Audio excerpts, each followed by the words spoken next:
La confiance en soi, innée ou acquise? Vous pensez peut-être que la confiance en soi, c'est pour les autres et qu'ils ont bien de la chance d'en avoir. Vous pensez peut-être que la confiance en soi, c'est un don divin reçu à la naissance par un petit groupe d'élus. Pire encore, vous pensez peut-être que la confiance en soi, c'est un animal mystérieux, tel la licorne arc-en-ciel que personne n'a jamais vu. Si c'est ce que vous pensez, restez avec moi, je vous propose 4 exercices et des conseils pour reprendre confiance et muscler l'estime de soi.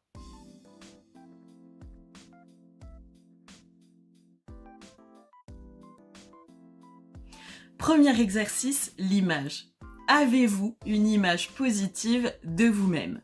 Pour vous aider à construire cette image, voici un exercice à portée de main. Faites une liste de 5 à 10 qualités pour vous décrire.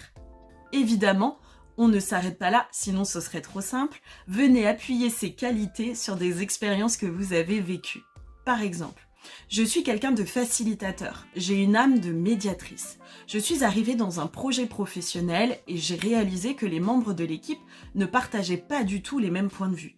J'ai pris le temps d'écouter chaque personne et j'ai invité ces personnes à se rassembler autour d'une table pour confronter leurs visions et construire un compromis. Voici de quelle façon vous pouvez donner un contexte à ces qualités et leur donner une réalité. Ensuite, invitez les membres de votre entourage, personnel ou professionnel, à faire le même exercice. Évidemment, là aussi, on met toutes les chances de son côté et on choisit des personnes bienveillantes qui seront capables de vous faire un retour construit et argumenté.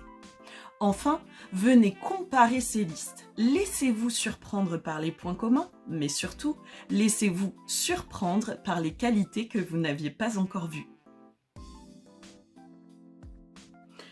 Deuxième exercice, on revient sur ces expériences passées et on en fait une toute nouvelle lecture.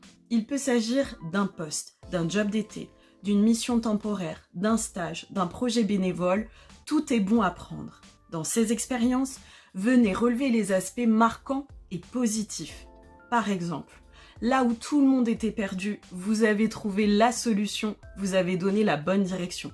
Vous avez peut-être fait preuve de créativité, de ténacité, d'originalité. Vous avez su vous adapter dans un environnement hostile.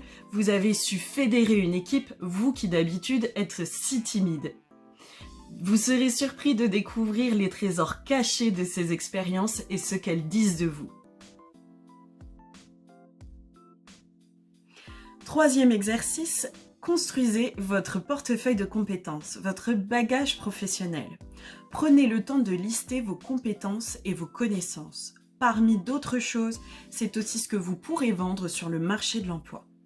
Pour vous aider, vous pouvez utiliser des fiches métiers proposées sur différents sites, l'ONICEP, Pôle emploi, le CIDJ ou encore la Cité des métiers. Ces fiches métiers vous représentez le pied à l'étrier, mais il vous restera la charge de contextualiser vos compétences et vos connaissances à partir de votre vécu et de vos environnements professionnels.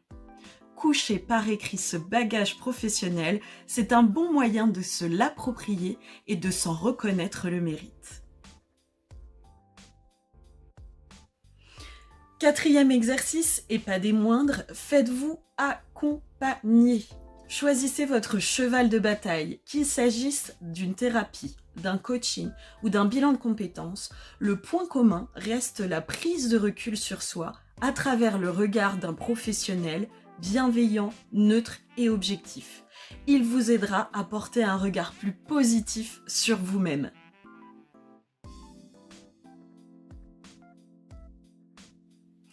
Voilà, on arrive à la fin de ma présentation. Je ne vous ai proposé que quelques exemples et il en existe plein d'autres. N'hésitez pas d'ailleurs à les partager avec moi dans un commentaire. Quelques petits mots pour la fin. Prenez conscience de vos forces, assumez-les et exploitez-les pour exister et performer. Alors, vous êtes prêts à relever le défi ?